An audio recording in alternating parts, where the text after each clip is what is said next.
I used to believe that trust was the foundation of marriage. That when you love someone completely, you don't need to question where they go or who they're with. I used to think that GPS trackers were for paranoid husbands and jealous wives, not for men like me, who had built the perfect life.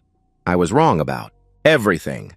The day I opened that Amazon package and held a small black tracking device in my hands, I crossed a line I never thought I'd cross. But sometimes, the only way to protect what you've built is to destroy the illusion that it was ever safe to begin with. My name is Ryan Mitchell. I'm 33 years old, work as a senior operations analyst at a mid-sized consulting firm, and I've always been the kind of man who plans everything twice. I believe in loyalty, in keeping your word, in building something solid that lasts. I thought I'd found someone who shared those values. I met Melissa 6 years ago at our mutual friend Sarah's wedding reception. The ceremony had been beautiful. One of those perfect September afternoons where the light hits everything just right. But it was during the reception that my world changed. I was standing by the bar, nursing a whiskey and watching couples spin across the dance floor. When I saw her, she wore an emerald green dress that hugged her curves perfectly, her auburn hair falling in waves over her shoulders. When she laughed at something her friend said, the sound cut through the music and conversations like it was meant specifically for my ears. I found myself walking over before I'd even decided to move. "You look like someone who doesn't dance," she said, green eyes sparkling with mischief as I approached. "You look like someone who could change that," I replied, surprising myself with the smoothness of it. We danced until midnight. Her hand felt perfect in mine, her body moving against me like we'd been doing this for years instead of hours. When the last song ended and the lights came up, I knew I wasn't going to let her walk away. Our courtship lasted 2 years. 2 years of long conversations over dinner, weekend trips to small towns we'd never visited, quiet Sunday mornings reading newspapers in bed. She was everything I'd been looking for: intelligent, funny, supportive. When she laughed at my terrible jokes or listened patiently as I explained some boring work project, I felt like I'd won the lottery. Our wedding was perfect. We held it at a small lakeside venue about an hour outside the city. Melissa looked radiant in her white dress, tears streaming down her face as she promised to love, honor, and cherish me until death do us part. I believed every word. When I slipped the ring onto her finger and kissed her as my wife, I felt like everything in my life had finally clicked into place. There was just one small detail that Harold, Melissa's father, insisted on before the wedding: a prenuptial agreement. At first I was insulted. Did he think I was marrying his daughter for money? But Harold was old school, protective of his family's assets, and he made it clear the wedding wouldn't happen without it. The prenup was straightforward except for one clause that seemed almost ridiculous at the time: adultery. If either party cheated, they forfeited all claims to marital assets. Everything would stay with the faithful spouse. I remember sitting in the lawyer's office, pen in hand, looking at that clause and almost laughing. It felt like insurance against something that would never happen. "Are you sure about this?" Melissa had asked, her voice soft with concern. "It seems so final." "Babe," I'd replied, taking her hand, "I'm never going to give you a reason to worry about this." "Are you?" She'd smiled, kissed my cheek, and signed her name with a flourish. "Never," she'd answered with confidence. Our honeymoon in the Caribbean was like a dream. 7 days of white sand beaches, crystal blue water, and making love like teenagers. We barely left our beachfront suite. Melissa would lie next to me in the morning, her skin golden from the sun, and I'd think about how lucky I was, how perfectly everything had worked out. We came home to the house I'd bought 6 months before our engagement, a modest 3-bedroom colonial in a quiet suburban neighborhood. Nothing fancy, but it was ours. The mortgage was manageable on my salary, the yard was big enough for the kids we planned to have, and Melissa loved the kitchen with its granite countertops and stainless steel appliances. During our 2nd year of marriage, Melissa made the decision to stop working. She'd been a part-time graphic designer, freelancing for small businesses, but she said she wanted to focus on making our house a home. I supported the decision completely. My income was enough to cover our expenses, and I loved coming home to find dinner prepared, the house spotless, Melissa waiting for me with a glass of wine and stories about her day. Our life fell into a comfortable rhythm. Weekend brunches at our favorite cafe, Saturday afternoons at the farmer's market. Sunday evenings planning the week ahead. We talked about starting a family, maybe taking a European vacation next summer, possibly upgrading to a bigger house in a few years. Everything felt stable, secure, perfect. But 6 weeks ago, something shifted. It started small, so small I almost missed it. Melissa mentioned that her sister Amanda was going through a rough patch. Amanda lived about 2 hours away in a small town called Millfield, and she'd recently separated from her husband. She needed support, Melissa explained. Sisterly advice. Someone to lean on during a difficult time. At first, the visits seemed reasonable. Once a week, maybe twice. Melissa would drive out on a Saturday morning, spend the day with Amanda, and come home by evening. She'd tell me about their conversations, how Amanda was holding up, what they'd done together. Shopping, long walks, heart-to-heart talks over coffee. It all seemed perfectly normal. But then the frequency increased. What had been weekly visits became twice a week, then 3 times. The trips got longer, too. What used to be day trips became overnight stays. Melissa would pack a small bag, kiss me goodbye Friday evening, and not return until Sunday afternoon. Amanda really needs me right now, she'd explain, her voice soft with concern. I'm the only family she has nearby. I wanted to be understanding. Family is important. Sisters stick together during hard times. Amanda was going through a divorce. Of course, she needed support. But something in my gut started to twist with each departure, each extended absence. The math didn't add up either. 4-hour round trips 3 times a week, full days away from home, late returns even on supposedly short visits. When I'd ask about specifics, what they'd done, where they'd gone, Melissa's answers became increasingly vague. Oh, you know, just sister stuff, she'd reply with a wave of her hand. Talking, crying, eating too much ice cream. I felt guilty for doubting her. This was my wife, the woman I'd promised to trust completely. Amanda was her sister. Of course, Melissa wanted to help her through a difficult time. I was being paranoid, selfish, unreasonable, but the feeling in my stomach wouldn't go away. It sat there like a stone, growing heavier with each passing day. I'd watch Melissa pack her overnight bag, kiss me goodbye, promise to call when she arrived safely, and something inside me would whisper that this wasn't right. I started paying closer attention. The way she'd check her phone constantly in the days leading up to a visit. How she'd disappear into the bathroom for long conversations that ended abruptly when I came near. The new perfume she'd started wearing, more expensive than anything in her usual collection. Small changes that might mean nothing, or everything. 3 weeks ago, I broke. I did something I never thought I'd do. Something that went against every principle I believed in about trust and marriage. But the doubt was eating me alive and I needed to know the truth. I told myself I was being paranoid. I told myself I was overreacting. But when that small package from Amazon arrived 3 days later, I didn't send it back. I opened it. The GPS tracker was smaller than I'd expected. About the size of a matchbox, black plastic with a magnetic backing.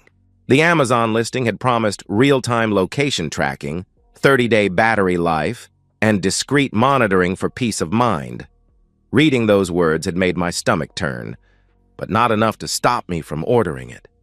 I'd spent 3 days staring at the unopened package on my desk, telling myself I wouldn't actually use it. This was paranoia.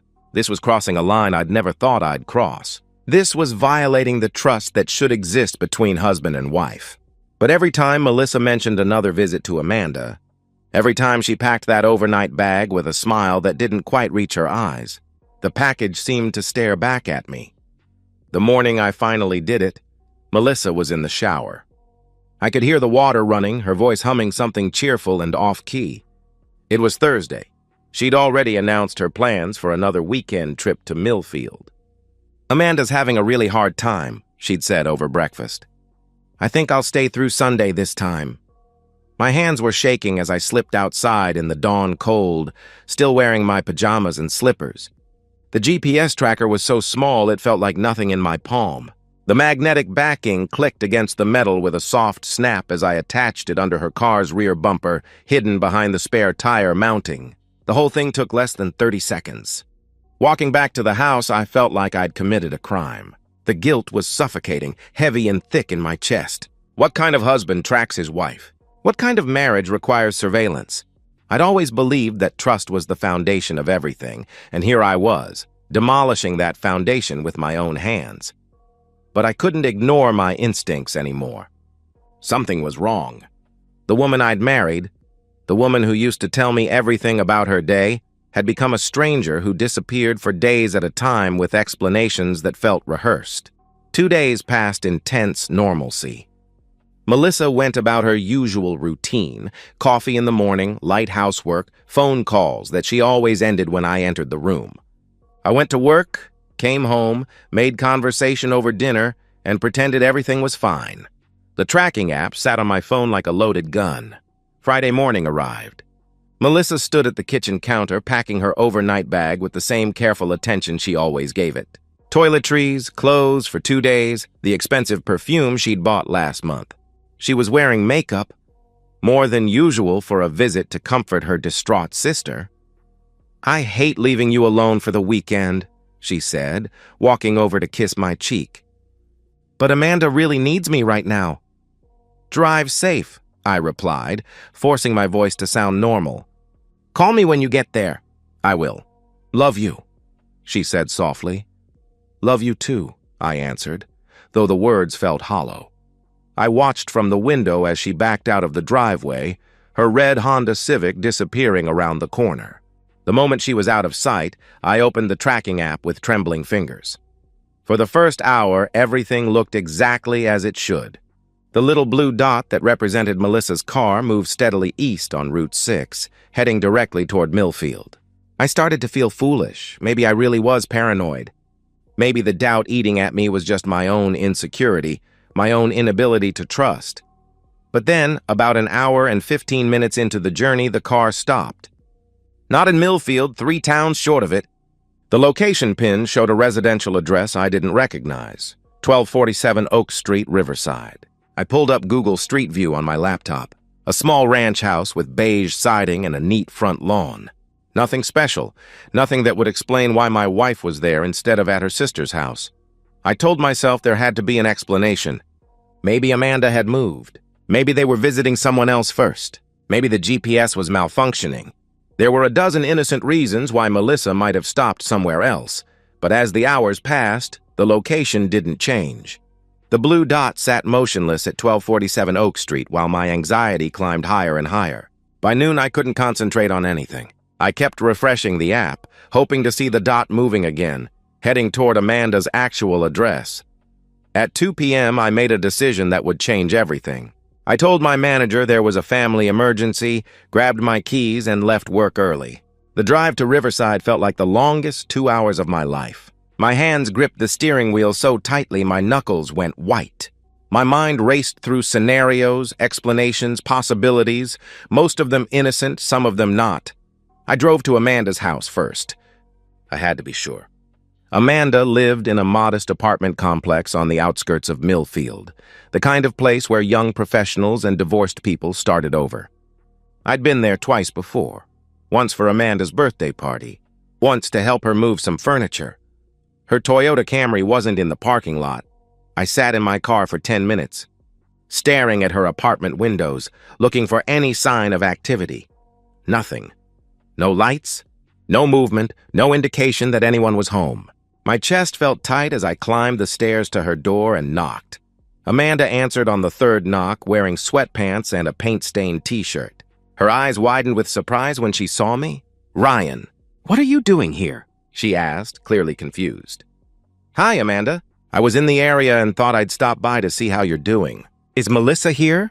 I replied, trying to keep my voice casual. Amanda's face shifted, confusion replacing surprise. "Melissa? No, she's not here. I haven't seen her in... God, it's been over a month at least," she answered, her brow furrowing. The world tilted. The careful lie I'd been living in for weeks crumbled around me. "Over a month?" I repeated, my voice barely a whisper. "Yeah, we talked on the phone a few weeks ago, but she hasn't visited in forever." "Why? Is everything okay?" Amanda asked, her concern evident. I pulled out my phone, showed her the tracking app, the blue dot sitting motionless at an address 3 towns away. Amanda's hand flew to her mouth. "Ryan, I had no idea."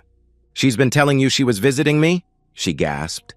Every weekend for the past 6 weeks, I confirmed grimly. Amanda stared at the screen, her face pale. Where is that address? She asked quietly. Riverside. Do you know anyone there? I responded.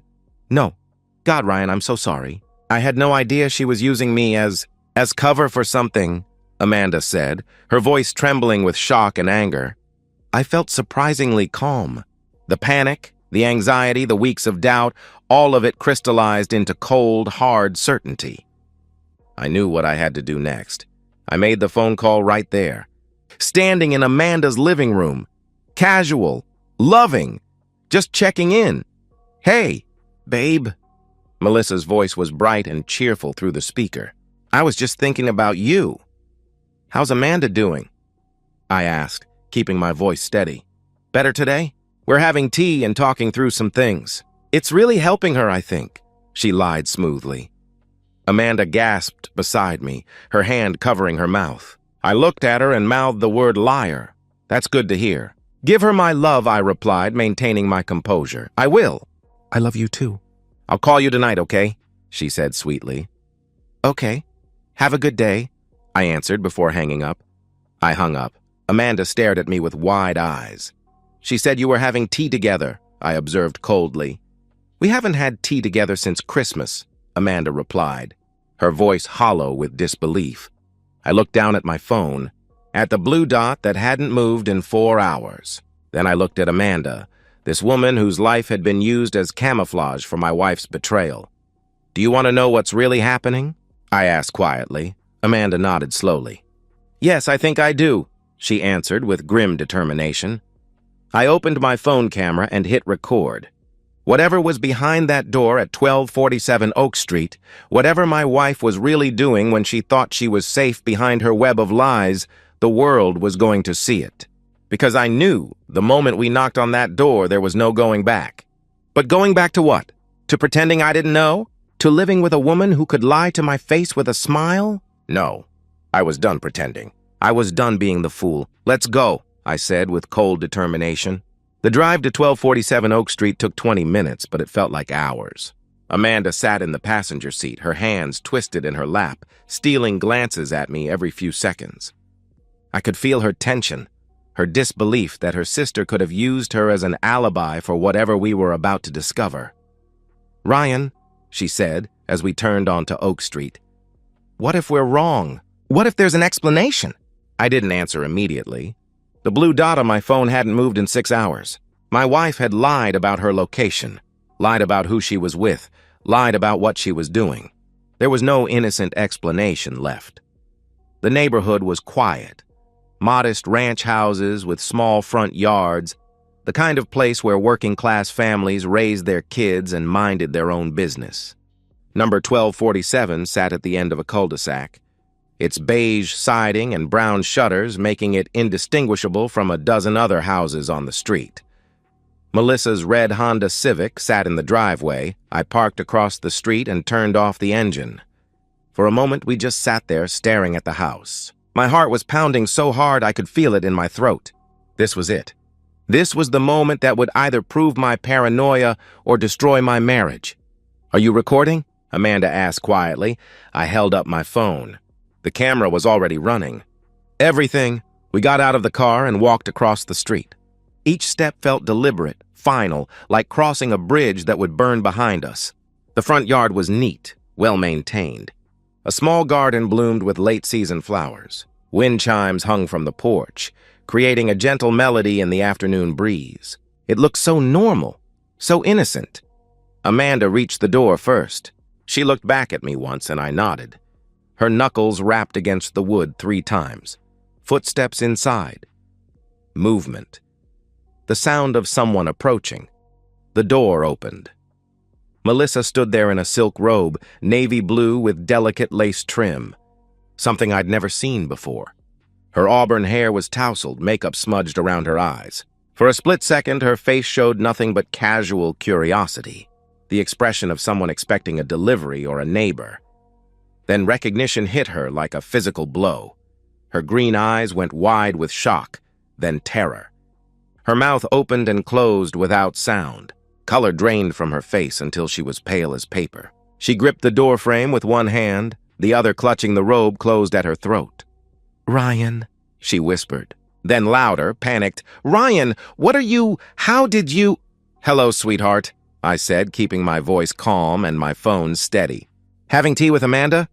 Amanda stepped forward, her face twisted with fury. "You lying witch!"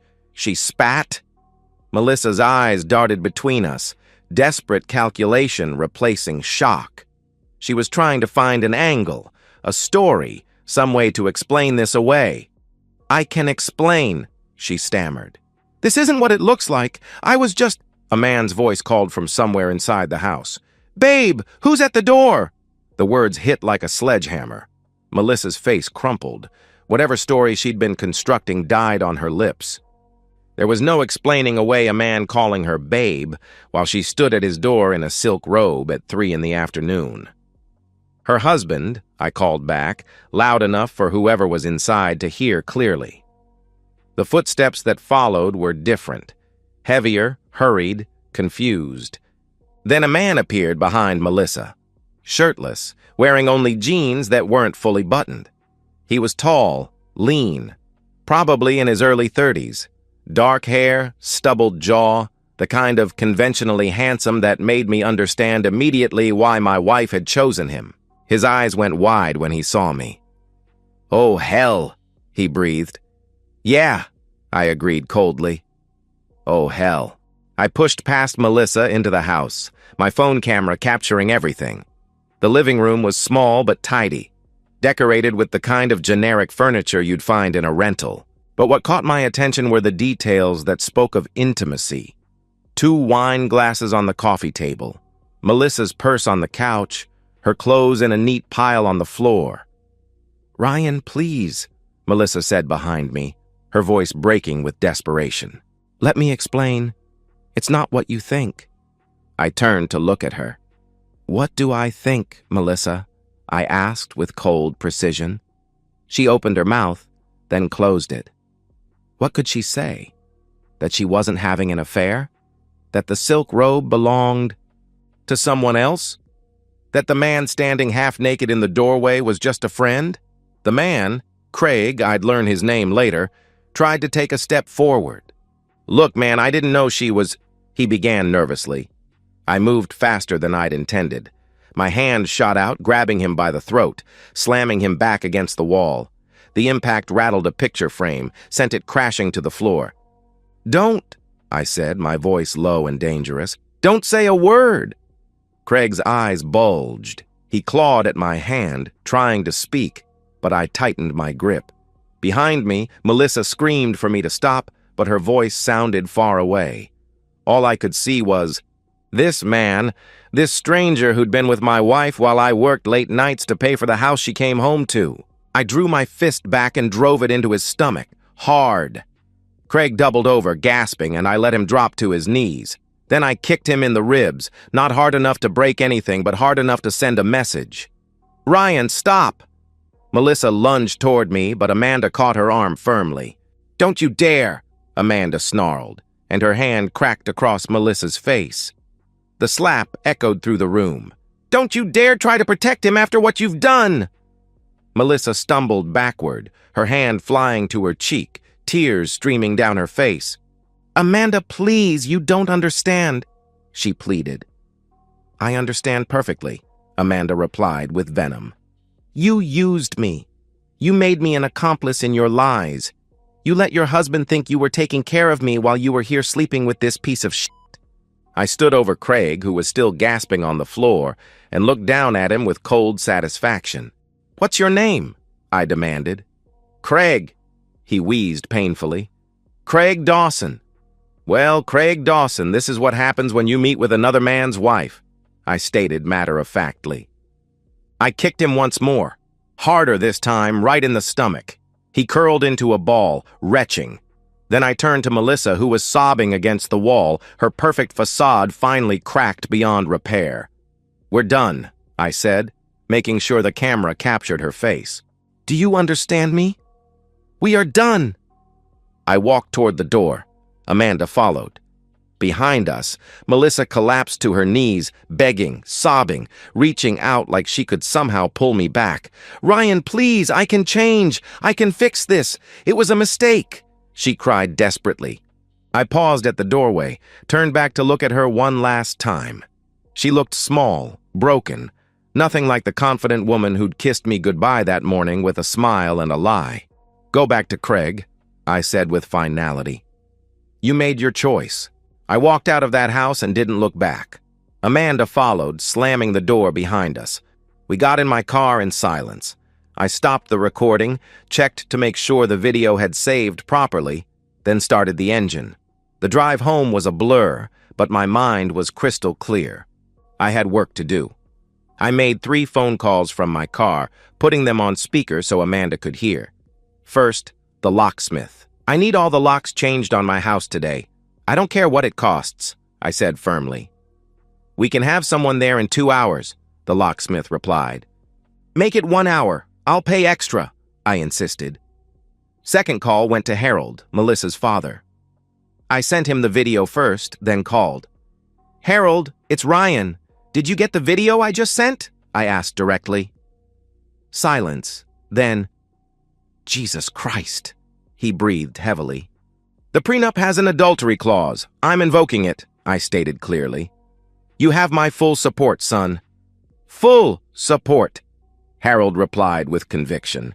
Third call was to Margaret Sinclair, the divorce attorney I'd researched months ago, but hoped I'd never need.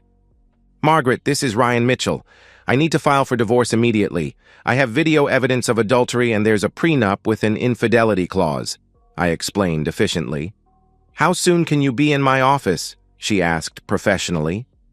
1 hour, I answered. "I'll be waiting," she confirmed. By the time I pulled into my driveway, the machinery of consequence was already in motion. I gave the locksmith an extra 100 to finish within the hour, because I knew Melissa would come home. I knew she'd try to explain, to beg, to manipulate her way back into the life she'd thrown away. And I wanted to make sure that when she did, the only thing waiting for her was a locked door. I was sitting in my living room when Melissa came home. The locksmith had finished 30 minutes earlier, installing new deadbolts and changing all the locks. I'd tested each one twice, making sure they worked perfectly. The old keys, Melissa's keys, were now worthless pieces of metal.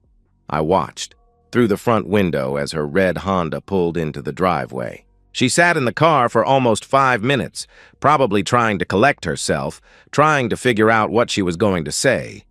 Finally, she got out and walked to the front door. She tried her key once, twice. I could see the panic rising in her movements as the key turned, but the lock didn't budge. She jiggled it harder, as if force would somehow make it work. Then she started pounding on the door. "Ryan! Ryan, please! Open the door!" she shouted desperately. I remained seated, watching her through the window. Her voice carried through the glass, broken and desperate. "I can explain everything. It's not what you think. Please, just let me come home," she pleaded frantically. I stood up, walked to the window, and opened it just an inch. Enough for my words to reach her, but not enough for conversation. "Go back to Craig," I said coldly. "Ryan, please, I made a mistake. I'll end it with him right now. I'll never see him again. Please, just give me a chance to explain," she begged, her voice getting higher and more frantic. She pressed her face against the window, her hands flat, against the glass like she could somehow push through it. Tears streamed down her cheeks, her makeup completely ruined. "You want to explain?" I asked with cold fury. "Explain 6 weeks of lies. Explain using your sister as cover while you meet another man. Explain coming home to me every Sunday night and kissing me with the same mouth that had been on him." She collapsed onto the porch, sobbing. "It just happened. It didn't mean anything. He doesn't mean anything to me. You're my husband. I love you," she cried desperately. I closed the window and drew the curtain, turned on the television. Melissa stayed on the porch for another hour, alternating between pounding on the door and breaking down in tears. Neighbors started to look. Mrs. Patterson from across the street came out to get her mail and stared openly. Perfect. Let them see. Let them witness the consequences of betrayal. Eventually, Melissa gave up and left. I tracked her movements on my phone, first to her parents' house, then to Amanda's apartment, then to several other locations I didn't recognize. She was looking for sanctuary, for someone to take her side, for a place to land while she figured out her next move. She wouldn't find any. I'd made sure of that. The video I'd recorded at Craig's house hadn't stayed private. Harold had seen it. First, after I sent it to him, he'd shared it with his wife, Janet. From there, it spread through their social circle like wildfire. Melissa's mother called 3 of her sisters. They called their children. By evening, half the family had seen their precious daughter in a silk robe at another man's door. I knew this because Harold called me that evening. "She came here," he said, his voice heavy with disappointment. "Janet wouldn't even let her in the house." "What did you tell her?" I asked. "That she made her bed and now she has to lie in it, that she threw away a good man for whatever that was. That she's humiliated this family and herself," Harold replied with disgust. Harold paused and I could hear him breathing heavily. "I raised her better than this, Ryan. I thought I raised her better than this," he said, his voice cracking with disappointment. "I thought so too," I answered quietly. The next stop on Melissa's desperate tour was Amanda's apartment. That conversation lasted about 30 seconds. Amanda texted me afterward, told her she's not welcome here. Using me as cover for her affair is unforgivable. "Don't worry, I won't help her." By midnight, Melissa was sitting in her car outside a 24-hour diner, probably realizing that she had nowhere to go. Every relationship in her life had been built on a version of herself that no longer existed. The devoted daughter, the loving sister, the faithful wife. That woman was gone, exposed as a lie, and no one wanted to harbor the woman who remained. My phone rang once that night, Melissa's number. I declined the call without hesitation. She tried 4 more times. Each time I watched the screen light up with her name and felt nothing. No anger anymore, no sadness. Just cold, empty satisfaction. Meanwhile, Margaret Sinclair had worked late into the evening. The divorce papers were already filed. The video evidence was attached to the complaint. The prenuptial agreement was clear and unambiguous. Adultery voided all claims to marital assets. The house, the savings, the car I'd bought for her last year, all of it stayed with me. "This is one of the cleanest cases I've ever handled," Margaret had told me during our evening call. "The prenup is airtight. The evidence is indisputable. She'll get nothing." "How long?" I asked. 60 days, maybe less. "She can contest it, but with that video, no judge in the country would side with her," she replied confidently. 60 days. In 60 days, everything I'd built would be legally, permanently mine again. The house I'd saved for, the future I'd planned, the life I'd worked to create. All of it protected by a contract Melissa had signed with confidence, never imagining she'd be the one to trigger its most devastating clause. I sat in my house that night, quiet, organized, untouchable. The locks were changed. The papers were filed. The evidence was documented. Melissa was somewhere out there, probably in a motel room, realizing that some mistakes don't come with second chances. They come with consequences that last forever. 6 months have passed since the divorce was finalized. The process was exactly as swift and brutal as Margaret had predicted. Melissa received nothing under the prenup terms. No house, no savings, no alimony, no shared assets. Every dollar I'd earned during our marriage, every possession I'd acquired, every investment I'd made stayed exactly where it belonged, with me. The judge had been unmoved by her tears, unimpressed by her attorney's arguments about emotional distress and temporary insanity. The video evidence was damning. The prenuptial agreement was crystal clear. The law was simple. She committed adultery. She forfeited everything. I know where she ended up because this is a small enough area that word travels. After that first night in the motel, she found a studio apartment on the rough side of town, the kind of place where the rent is cheap because nobody else wants to live there. 600 square feet, thin walls, a parking lot full of rusted cars and broken dreams. She works now. Has to. There's no family money coming her way, no friendly divorce settlement, no graceful landing. She waitresses at a diner on Route 9, the kind of place that serves coffee and eggs to truckers and third-shift workers. I drove by once, not to see her, just happened to be in the area, and caught a glimpse of her through the window. Hair pulled back in a ponytail, wearing a uniform with someone else's name on it. Refilling coffee cups for customers who probably don't tip well. The apartment, the job, the complete absence of the comfortable life she'd taken for granted. It's poetic justice in its purest form. She traded everything stable and secure for a few stolen afternoons with Craig Dawson. She thought she could have both. She was wrong. Craig, it turned out, had been married too. His wife Laura found out about the affair 2 days after I did. Apparently, Craig confessed everything in a panic, thinking honesty might save him. It didn't. Laura filed for divorce immediately, took half his assets, and moved back to her mother's house with their twin daughters. Craig's life imploded in perfect parallel to Melissa's, though he had less to lose to begin with. Melissa tried reaching out to me exactly once in those 6 months, a long text message that I deleted without reading. Then I blocked her number. Not out of anger, anger would imply I still felt something. I blocked her out of completion. She was no longer my wife, no longer my problem, no longer even my history worth preserving. Her parents still won't speak to her. Harold told me at the grocery store last month that she tried calling on his birthday. Janet hung up immediately. Some things can't be forgiven, Harold had said, shaking his head. Some choices have permanent consequences. Amanda moved away entirely. Took a job in another state, started fresh somewhere Melissa couldn't find her. Before she left, she told me she'd never forgive herself for unknowingly enabling the affair. I told her she had nothing to forgive herself for. She was as much a victim of Melissa's lies as I was. As for me, my life has found its rhythm again. The house is quieter now, but peaceful in a way it never was during those last few months of my marriage. I've started dating casually, nothing serious yet, but I'm not in a rush. Trust will come slowly this time if it comes at all. Some scars change how you love forever. Work has gone well. I received a promotion 3 months after the divorce. Senior project manager, substantial raise, corner office with windows that look out over the city. I'm considering adopting a dog. A German Shepherd, maybe? Something loyal. Something that won't lie to me about where it's been.